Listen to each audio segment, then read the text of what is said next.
नमस्कार, मैं Rahul SL counsellor अपने YouTube चैनल पर आप सभी का एक बार फिर से स्वागत करता हूं और उम्मीद करता हूं आप अपने घर में स्वस्थ होंगे, सुरक्षित होंगे। आज का वीडियो उन सभी एसएल के विद्यार्थियों के लिए बहुत ही महत्वपूर्ण होने वाला है जो किसी कारणवश एसएल द्वारा आयोजित ऑनलाइन कक्षा लेने में असमर्थ रहे। उन सभी विद्यार्थियों के लिए हम अपने YouTube चैनल के माध्यम से सभी लेक्चर की ऑनलाइन वीडियो बनाने का प्रयास कर रहे हैं। आज हम बीए प्रथम वर्ष का हिंदी एईसीसी पर चर्चा करेंगे।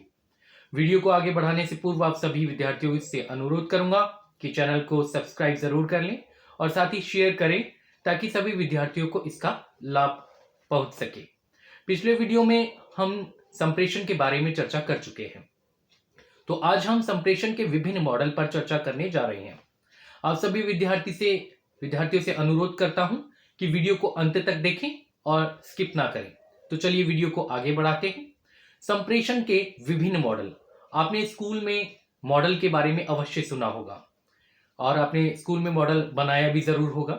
संप्रेषण के मॉडल को समझने से पूर्व हम मॉडल शब्द के अर्थ पर चर्चा कर लेते हैं।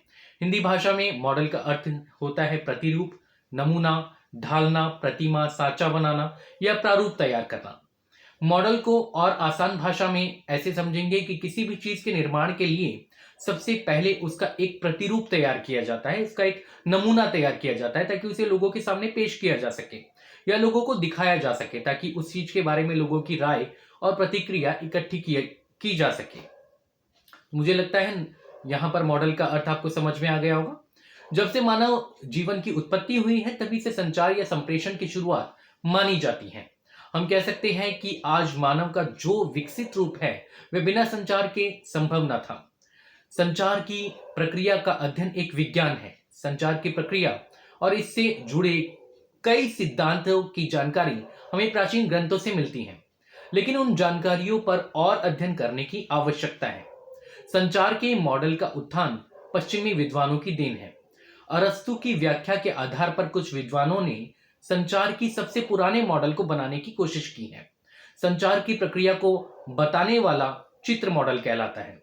इन मॉडल से हमें संचार की गतिशील और सक्रिय प्रक्रिया समझने में आसानी होती है। ये संचार के सिद्धांत और इसके अलावा इसके तत्वों के बारे में भी बताते हैं। अरस्तु के अनुसार संचार की प्रक्रिया रेखीय है। रेखीय का अर्थ है एक सीधी लाइन में चलना। प्रेषक श्रोता को संदेश भेजता है जिससे उस पर एक प्रभाव उत्पन्न होता है। हर अवसर के लिए संदेश अलग अलग होते हैं। अरस्तु के अनुसार संचार का मुख्य उद्देश्य है श्रोता पर प्रभाव उत्पन्न करना। इसके लिए प्रेषक विभिन्न अवसरों के अनुसार अपने संदेश बनाता है और उन्हें श्रोता तक पहुंचाता है जिससे कि उन पर प्रभाव डाला जा सके। विभिन्न अवसरों पर संदेश कैसे तैयार किया जाए इसका विश्लेषण भी अरस्तु करते हैं। संदेश तैयार करने के लिए वे तीन प्रमुख घटकों की चर्चा करते हैं, पैथोस, इथोस और लोगोस। अब हम इनको अर्थ जान लेते हैं। पैथोस का शाब्दिक अर्थ है दुख, अर्थात किसी से कोई बात मनवानी हो तो उससे भावात्मक संचार करो। जैसा नेता अपने भाषणों में भावात्मक शब्दों का प्रयोग करते हैं। बच्चों को कुछ ना मिलने पर वह रोकर उस चीज को प्राप्त करने की कोशिश करते हैं। अब हम बात कर लेते हैं इथोस क्या होता है। इथोस का शाब्दिक अर्थ होता है विश्वसनीयता। विश्वसनीयता को लंबे समय में हासिल किया जा सकता है। इसके लिए प्रेषक को अपने आचार व्यवहार में इस तरह के परिवर्तन लाने की आवश्यकता होती है जिससे कि सामान्य जन विश्वास पर मजबूत हो सके। लोगोस का शाब्दिक अर्थ होता है तर्क। अरस्तु कहते हैं कि प्रेषक का संदेश तर्क से भरपूर होना चाहिए। न्यायालय में संदेश तर्कपूर्ण है तो इसका प्रभाव पड़ता है और वकील साहब न्यायाधीश महोदय से अपने पक्ष में फैसला ले लेते हैं। संचार का अध्ययन के बिना अधूरा माना जाता है। कई संचारविदों ने अलग अलग समयों पर संचार के कई प्रारूपों का प्रतिपादन किया, अर्थात मॉडलों का प्रतिपादन किया। संचार के कुछ मॉडल निम्नलिखित हैं। हम कुछ मॉडल पर चर्चा कर लेते हैं। ऑसगुड श्राम संचार प्रारूप। ऑसगुड श्राम का जो मॉडल है इस पर हम चर्चा कर लेते हैं। इस मॉडल को चार्ल्स ई ऑसगुड ने प्रतिपादन किया, अर्थात इसको प्रस्तुत किया। आपको बता दें कि ऑसगुड एक मनोभाषा विज्ञानी थे। इस मॉडल को उन्होंने साल 1954 में प्रतिपादित किया। 1954 में इस मॉडल को उन्होंने प्रस्तुत किया। इसके बाद हम बात कर लेते हैं इस मॉडल के अनुसार संचार गत्यात्मक और परिवर्तनशील होता है। अर्थात संचार बदलता रहता है, परिवर्तन होता रहता है, जिसमें शामिल होने वाले संचारक और प्रापक इनकोडिंग और डिकोडिंग के साथ साथ संदेश की व्याख्या भी करते हैं।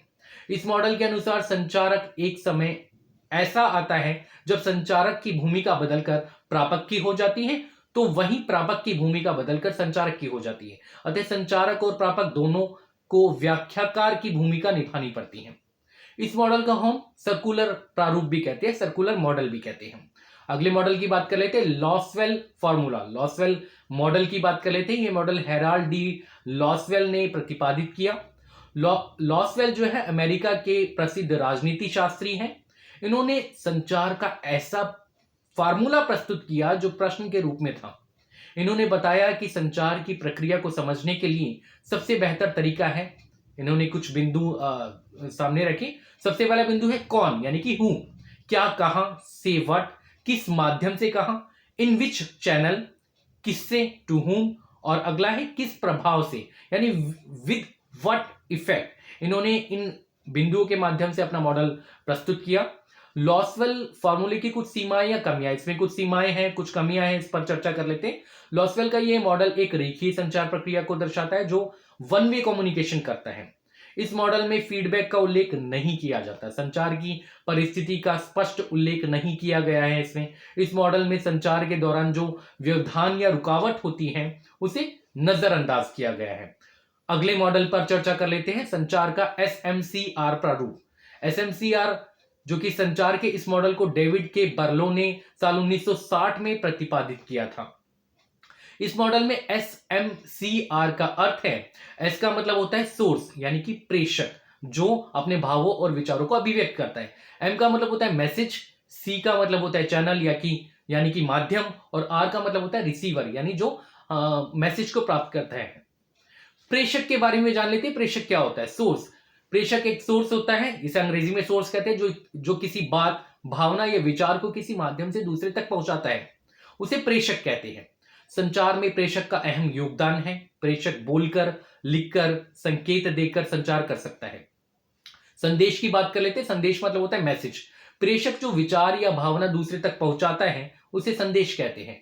संदेश किसी भी रूप में शाब्दिक हो सकता है, वह अशाब्दिक भी हो सकता है या सांकेतिक भी हो सकता है। संदेश भाषाई दृष्टि से हिंदी, अंग्रेजी, फारसी इत्यादि तथा चित्रात्मक दृष्टि से फिल्म, फोटोग्राफ इत्यादि के रूप में हो सकता है। माध्यम की बात कर लेते हैं, इसे अंग्रेजी में हम चैनल कहते हैं। माध्यम की दृष्टि से ही संचारक संदेश को प्रापक तक पहुंचाता है। संचार के दौरान प्रेषक द्वारा कई प्रकार के माध्यमों का उपयोग किया जा सकता है। प्रापक देखकर, सुनकर, स्पर्श करके, सूंघकर तथा चखकर संदेश को ग्रहण कर सकता है। प्रापक मतलब होता है रिसीवर, जो भावों को प्राप्त करता है। संदेश को ग्रहण करने में प्रापक का महत्वपूर्ण योगदान होता है। यदि प्रापक की सोच सकारात्मक होती है तो संदेश अर्थपूर्ण होता है। इसके विपरीत प्रेषक के प्रति नकारात्मक सोच होने की स्थिति में संदेश भी अस्पष्ट होता है। इस मॉडल की सीमाएं या कमियां इस संचार मॉडल में संचार प्रक्रिया का उल्लेख नहीं है। अगले मॉडल की बात कर लेते हैं, संचार एक तरफा संचार प्रारूप। इसे हम वन वे कम्युनिकेशन कहते हैं। इस मॉडल में यह बताया गया है कि अपने नाम के अनुसार ही यह संचार एक तरफा होता है।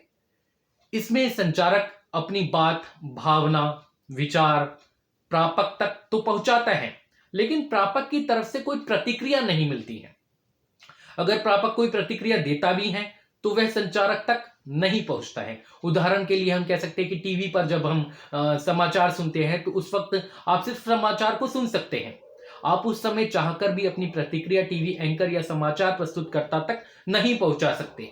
इस प्रक्रिया की परिकल्पना सबसे पहले हिटलर और रूजवेल्ट जैसे तानाशाह शासकों ने की थी, लेकिन इसका प्रतिपादन 20वीं शताब्दी के तीसरे दशक के दौरान अमेरिकी मनोवैज्ञानिकों ने किया। सीमाएं और कमियां इस पर चर्चा कर लेते हैं। इस मॉडल की सबसे बड़ी त्रुटि है कि इसमें सूचना के प्रवाह को केवल संचार माध्यमों की मदद से ही दिखाया गया है, लेकिन समाज में सूचना का प्रवाह संचार माध्यमों के बिना भी प्रत्यक्ष रूप से होता है। संचार का एक और मॉडल पर हम चर्चा कर लेते हैं, दो तरफा संचार यानी टू वे कम्युनिकेशन। संचार के इस मॉडल में संचारक और प्रापक दोनों को एक दूसरे की भूमिका निभानी पड़ती है। इसमें कम्युनिकेशन जो होता है वो दो तरफा होता है, दोनों एक दूसरे की भूमिका निभाते हैं। इस मॉडल के अनुसार संचारक और प्रापक दोनों ही व्याख्याकार की भूमिका में होते हैं। इस मॉडल में जब संचारक अपनी बातों को प्रापक तक पहुंचाता है, तब प्रापक भी अपनी प्रतिक्रिया यानी फीडबैक देता है। इसमें प्रत्यक्ष रूप से बात होती है। इस प्रकार के संचार के लिए telephone, mobile, email, SMS, email, social networking sites, chatting, सीधे माध्यमों की आवश्यकता पड़ती है।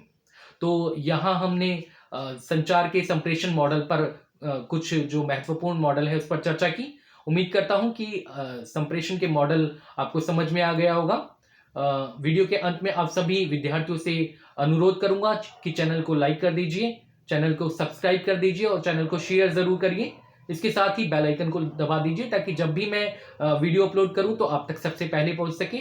वीडियो के अंत में एक और बात मैं कहना चाहूंगा, कुछ विद्यार्थियों का प्रश्न लगातार आ रहा है कि एसएल में बुक्स अभी नहीं मिल रही हैं, तो उन सभी विद्यार्थियों को कहना चाहूंगा अभी कोरोना काल की वजह से बुक्स मिलने में थोड़ा विलंब है, इसलिए आप एसएल की वेबसाइट पर जाकर आप बुक्स की पीडीएफ डाउनलोड कर सकते हैं और उससे तैयारी कर सकते हैं। तो इसी के साथ मैं वीडियो में आप सभी से विदा लेता हूं और अगला वीडियो जल्द ही आप तक पहुंचाया जाएगा। धन्यवाद। जय हिंद, जय भारत।